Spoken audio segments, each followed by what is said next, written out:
Have you seen that Santa Claus that's downtown near the square? Oh, yeah, he's a jolly little guy, isn't he? Yesterday I walked by and said, "Hiya, Santa Claus, what do you know?"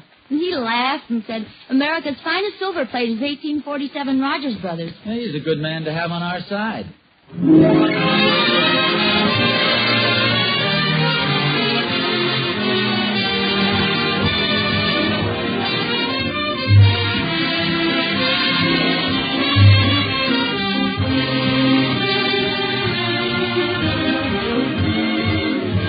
America's finest silver plate is 1847 Rogers Brothers.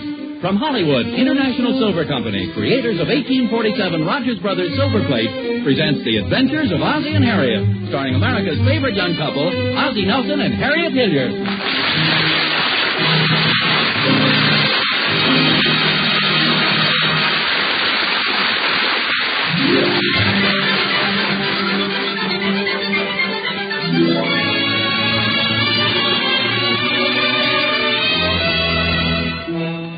Look at Roger's robe.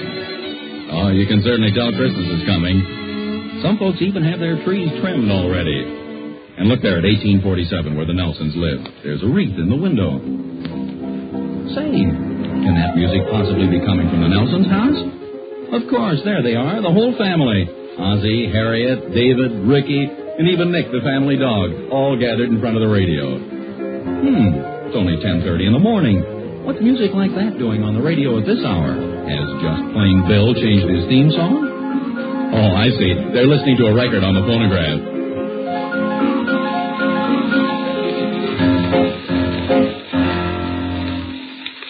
Oh, it's really something to hear, wasn't it?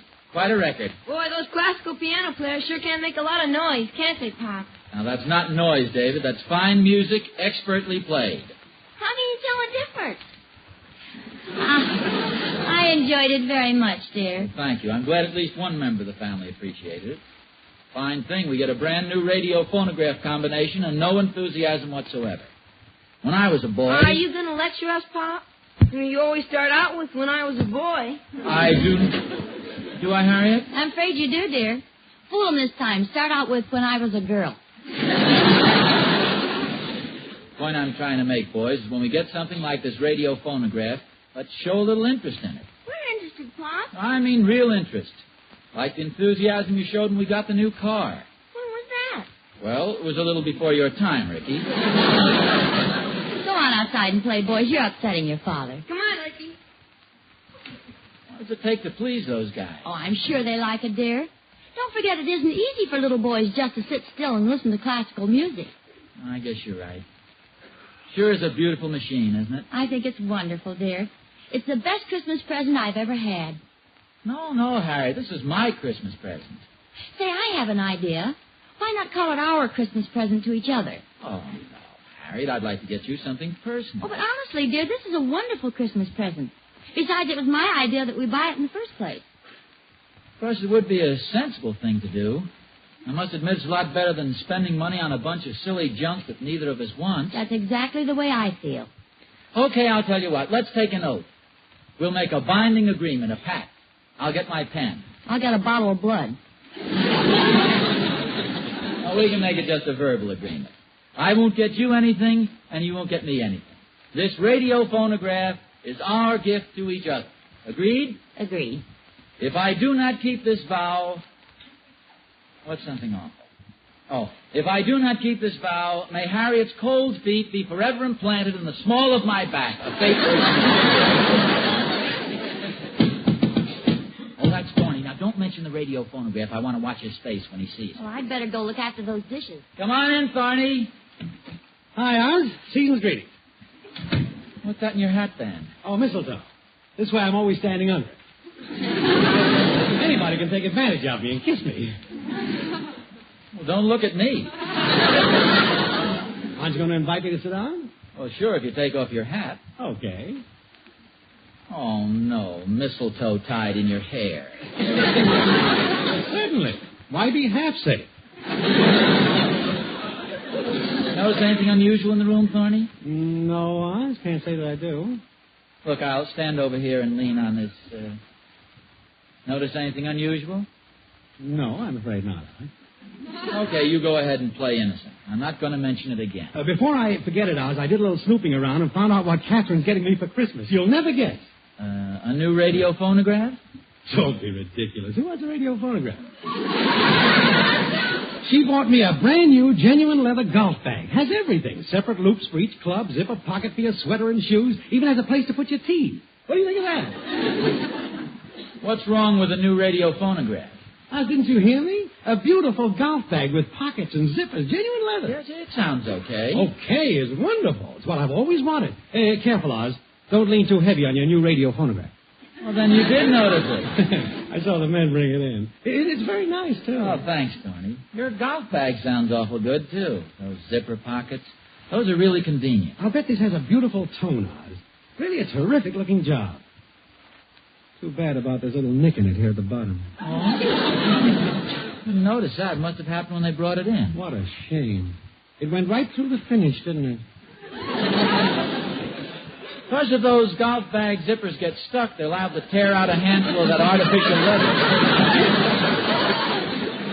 What do you think Harriet's going to give you for Christmas, Oz? She's giving me the radio phonograph. Oh, that's a nice present. What are you going to give her? The same thing. What do you want with two of them? We're giving this one to each other. It's our Christmas gift, and we're very happy about the whole thing. Very happy. All right, Oz. Stop glaring at me. We've decided to be sensible this year. We have something we both want, so why go out and buy a lot of silly junk? You're absolutely right. Well, see you later. What's your hurry? I want to go home and hunt around for some more silly junk that has my name on it.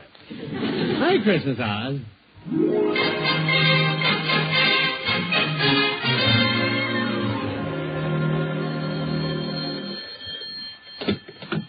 Hello? Hello, Harriet. This is Mother.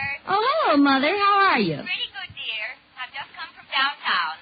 Finally finished all of my shopping. Oh, just a moment. Just wanted to take my shoes off. Your feet hurt? A little. It's strange how small they're making size 5 these days.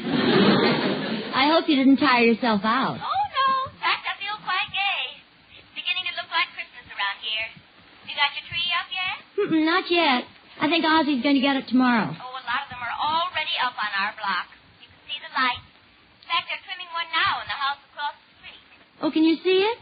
No, but I can see the star go past the window every time it falls over. Have you found out what Ozzie's getting you for Christmas? Oh, yes, we decided this morning. We're buying something for the house and giving it to each other. Oh, really, dear? What is it? It's a new radio phonograph. It's really beautiful, too. Oh, that sounds nice. Are you having it delivered on Christmas? No, it's already here. Well, Ozzie's going to give you something else, isn't he? No, Mother. We decided to be sensible this year. It's our one and only gift. Harriet, dear, there are 2 times when you're not supposed to be sensible. Finding a husband and Christmas. Well, we're really very happy about it, Mother. Well, for myself, I just love opening presents. But if you and Oh, this only includes Ozzie and me. We intend to get gifts for the boys and you. Now, and... don't bother with me, dear. I'll be happy just knowing that you have a nice new radio phonograph. Oh, now, Mother, Really, please. dear, I don't mind. You can just call me on the phone and play some records for me.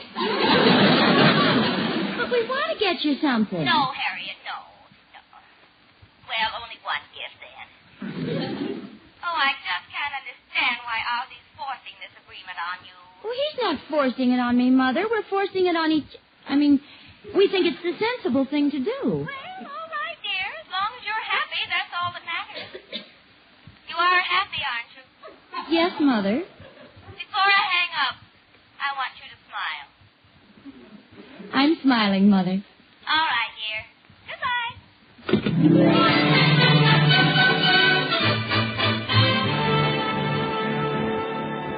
What are you doing? Putting a little furniture polish on this scratch. What scratch? Can't you see it? It's almost 3 inches long, right here at the bottom of the cabinet. Oh, yes. I wonder how that happened. Probably fell out of the truck. Moving men were probably music haters. Well, it's nothing there. You can hardly see it. It'll be all right after I get the polish rubbed in. I just spoke to Mother. She doesn't think too much of our agreement. I could tell by the way she talked. Oh, what did she say? said she didn't think too much of our agreement. Yes, it's Thorny. Catherine's giving him some silly old golf bag. I think we're being very sensible being sensible. So do I. The combination's a wonderful Christmas present. It certainly is. Mind you, dear, I'm not trying to back out, but it seems that this is more of a gift to me. Oh, nonsense. It's more of a gift to me. You know how I enjoy records. Thorny was so envious of my radio phonograph. All the time he was here, he talked of nothing else but his golf bag. Does that make sense? He was just trying to cover up his jealousy. You aren't envious of Thorny's new golf bag, are you? Well, of course not. Why should I be? I have a golf bag. Fine golf bag. That canvas one out in the garage. That's not a very good one, is it? Well, of course it is. It's a little shabby and dirty, but it's plenty good. In fact, I always attract a lot of attention with it. It's the only golf bag I know of you can put the clubs in the top and take them out of the bottom. I still think that our gift to each other is a very sensible and practical idea. Oh, of course it is. Come on, let's enjoy it. Put on a couple of records. Okay. Oh, here's one. It's very appropriate, too.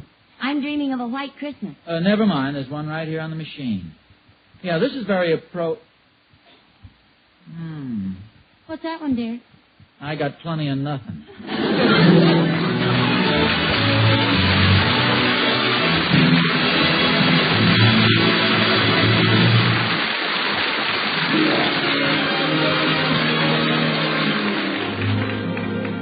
You know, I bet there's not a family in the country that isn't doing the same thing Harriett and Ozzie are now, planning what's going to be under the tree on Christmas morning. You probably are yourself. And listen, Dad, if you'll send Mom out of the room for a minute, I've got a sensational idea for you and the kids. Okay? All right, here it is. Why don't all of you get together and give Mom a set of 1847 Rogers Brothers? Sure, I told you it was a wonderful idea. 1847 Rogers Brothers is the finest silver plate in America, the very best, created by master craftsmen who have been leaders in their field for over 100 years. The lovely features of 1847 Rogers Brothers are unequaled. It stands alone, beautiful, incomparable. And isn't that just the kind of present you want for Mom? There's nothing that will make her feel more proud or happier than to know she owns the one and only 1847 Rogers Brothers. So see your silverware dealer tomorrow, why don't you? He'll have some good news for you when it comes to the price of 1847. It hasn't gone up since 1945. Yes, this Christmas, give 1847 Rogers Brothers, the finest silver plate in America.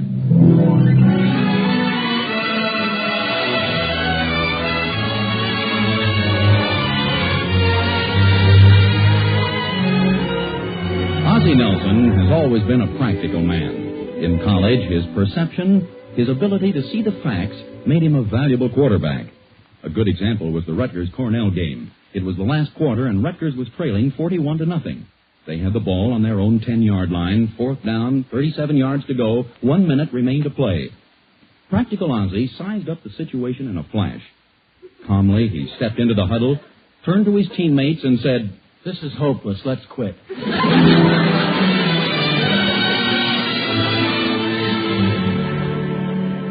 Not to be outdone by practical Ozzie is sensible Harriett, keen-minded and quick to make decisions.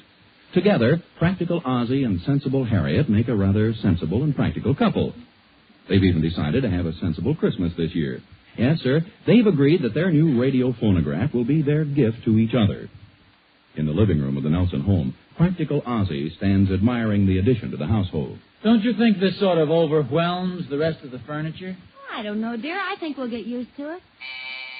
Come in. Hello, Mr. Nelson. Oh, hello, Emmy Lou. How are you? David told me about your new combination, Mr. Nelson. I just had to come over and see it. Hello, Emmy Lou. Hello, Mrs. Nelson. Oh, it's beautiful. Do you really like it? Oh, yes, and aren't you lucky to have a husband like Mr. Nelson? There aren't many men who buy something like this so close to Christmas. But here Mr. Nelson gets this lovely radio phonograph, and on Christmas morning he'll surround it with all the beautiful presents he's bought you. What a wonderful husband. Well, actually, Emmy Lou... Wait a minute, Emmy Lou, you don't understand. Yes, I do, Mr. Nelson. You're a man who knows how to keep romance alive. I A man who tries to make each Christmas better than the one before. Yes, you've got a You point. can be summed up in one word, Mr. Nelson, and that word is... No, please, Annie Lou, I don't deserve it. One maybe, Yes, you do, Mr. Nelson. No, Annie. Well, goodbye, Mrs. Nelson. Fortunate luck. And goodbye, Mr. Nelson. Generous, big-hearted, bankrupt Mr. Nelson.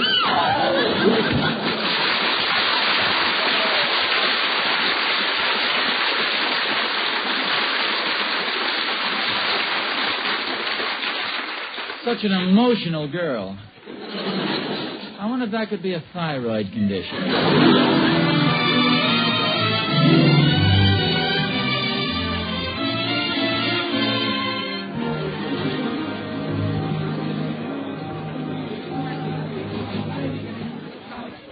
What a mob.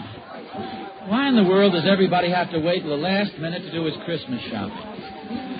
Now, seeing all these silly things makes you realize how sensible we're being, doesn't it, Harriet? Harriet? Come on, dear, keep moving. Oh, I'm sorry, madam. I thought you were my wife. Fresh. Harriet? Harriet, where are you? I'm right behind you, dear. Oh, Oh, Ozzie, isn't that a beautiful nightgown? where's that? That blue lace one over there on that dummy. It's not very practical, of course. Isn't it awfully thin? Thin? Yeah, the nightgown. Oh, not the dummy. The dummy... No, I mean the nightgown is thin. Well, it's supposed to be thin. Isn't it a lovely shade of blue? Well, it's blue because you freeze to death in it. I wonder what those dummies are made of.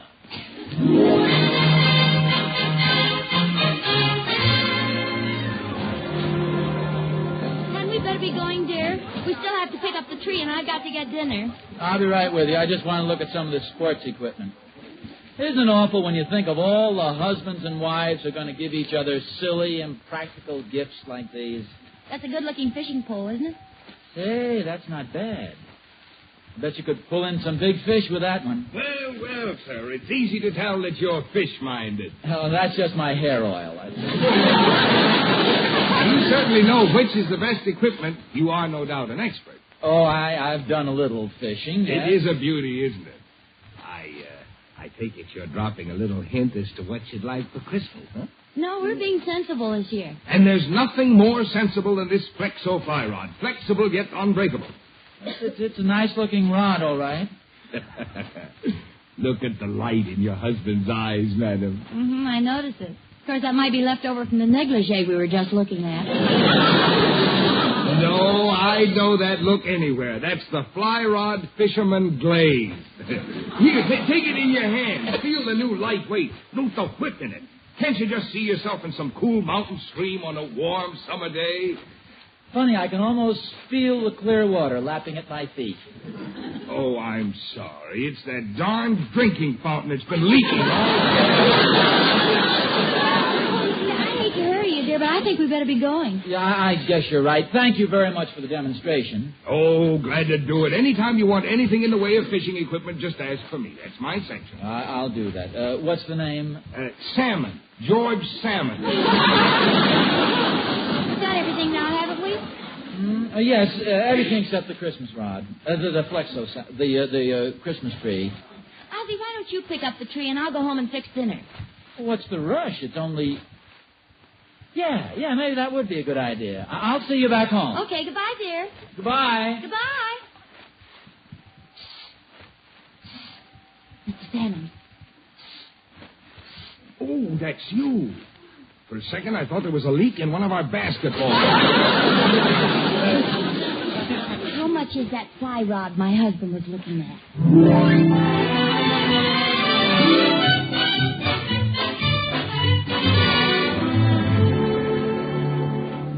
Hey, Pop, the Thornberrys have got their tree up already. Can we put ours up tonight? Please, Pop. Tonight?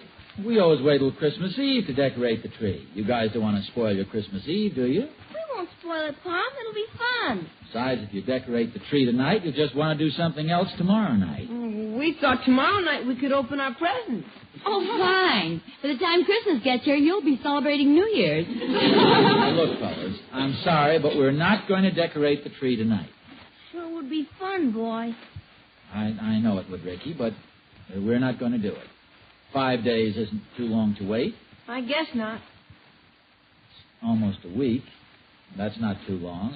It'd be fun tonight, yes, but it just spoiled Christmas Eve. Okay, Pop. Whatever you say, Pop.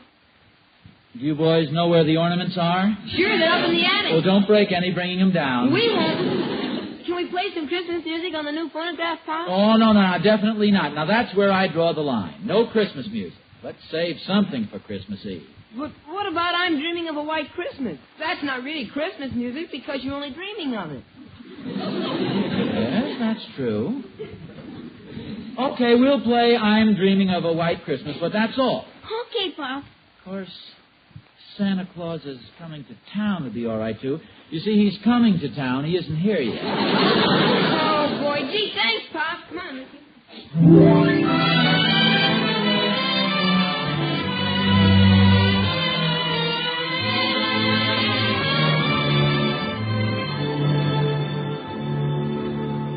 Oh, it's pretty late, dear. Hadn't we better get to bed? Well, let's wait till the fire dies out. Tree looks pretty, doesn't it? It'll look even better with the presents under it. That's when a tree is at its best, with the presents piled high. Of course, there won't be any for you this year. For me, that is. Or for you, for me. Do you realize Christmas isn't until next Saturday and it's all over for us? That's the one drawback to being so darn sensible. You don't get anything. You'll get something from the boys. Oh, yes, the boys, that's right. I wonder what they bought me. What could they buy me with that measly allowance, I guess? Times like this, I wish I wasn't such a cheapskate. Well, you aren't a cheapskate. And we have a lovely present. You mean that thing with the bottom half of the cabinet gouged out? I think it needs adjusting or a new tube or something, too. It's got an awful tone. The bass keeps going boom, boom. I think it's a wonderful gift. Oh, well, so do I, but, I mean, if you hadn't gotten it for me, I'd have been just as pleased with something less expensive, like a Flexo fly rod.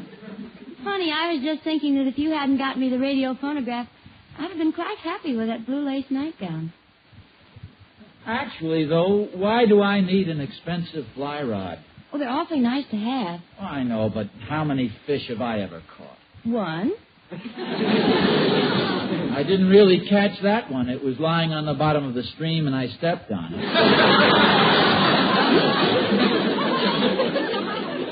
The blue lace nightgown isn't very sensible either.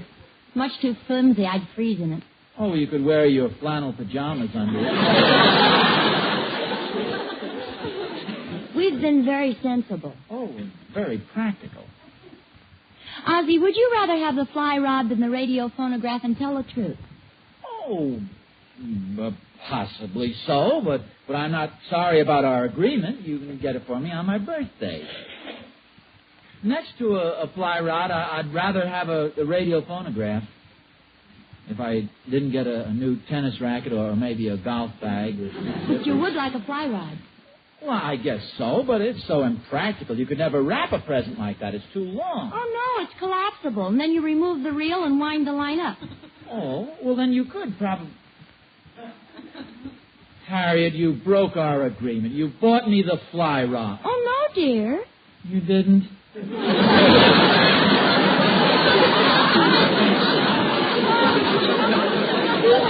Not exactly. I'll tell you what happened. You know what a lovable, friendly dog Nick is. And you've been awfully good to him all year, and so he's going to give us a fishing rod for Christmas. Oh, where is it? In the linen closet under the blankets on the top shelf. There's another package in there, a big box with a red ribbon around it. Oh, well, that's a polo shirt. Pretty fancy. Blue lace polo shirt. How did you know it was blue lace? I accidentally punched a hole in the box with my nail file. Oh, Harriet, now you've spoiled the surprise. You mean that beautiful nightgown was for me? Oh, but you promised... No, it wasn't from me. It was from the Thornberry's cat. I think we're showing real strength of character, keeping our agreement like this. Gee, I wish you hadn't told me about Nick buying me the fly rod. What a thoughtful dog he is. Maybe we ought to give him the Thornberry's cat for Christmas.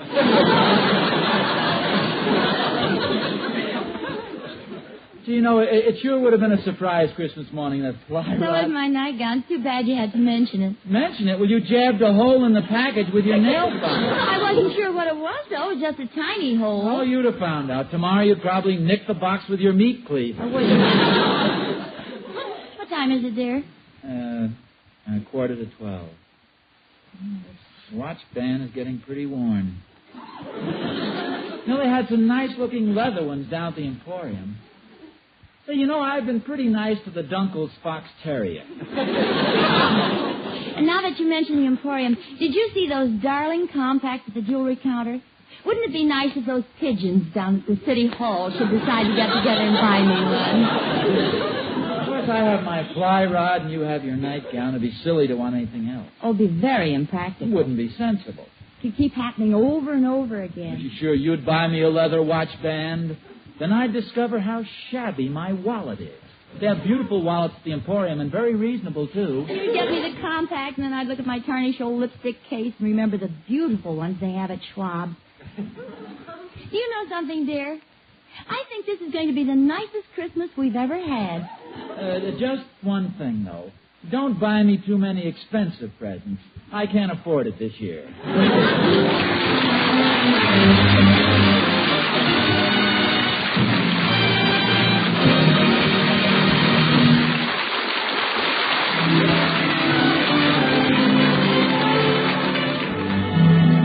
Harriet's right. This really is going to be the best Christmas she's ever had. Even better than she thinks. Because what Harriet doesn't know is that Ozzie made a secret trip down to Mr. Jonathan's silverware store the other day. And you know what he ordered? A beautiful, gleaming, wonderful, magnificent tea service in 1847 Rogers Brothers remembrance pattern. Isn't that right, Mr. Jonathan? Yep, that's it, Mr. Smith. We talked it over, Ozzie and I, and we decided it was just perfect. Harriet's got a set of 1847 Rogers Brothers for her table. I'm crazy about it, too, you know. Why, sure. What woman wouldn't be? 1847 Rogers Brothers is the finest silver plate in America. Yep. Well, so Ozzie and I thought the tea service was just perfect. He ordered it to match her 1847 pattern. And now he's all set. A wonderful idea for a present, you know. Yes, sir. And so are those other beautiful 1847 Rogers Brothers pieces. Vegetable dishes and platters and gravy sets. They're the pieces every woman dreams of seeing on her table, and each one is created with all the amazing skill that has made 1847 so famous. You know, Mr. Smith, when a woman's got anything made by 1847 Rogers Brothers on her table, she's really got something. That year mark, 1847, stands for quality, I'm telling you. Exceptional quality. Exquisite beauty. So, folks, make it a point to visit your silverware dealers tomorrow. See the stunning pieces created by 1847 Rogers Brothers and choose one for the best Christmas present of all. Yes, for a gift of importance, choose 1847 Rogers Brothers.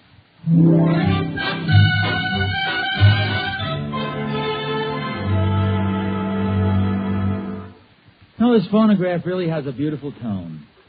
Remember the old ones that used to run down?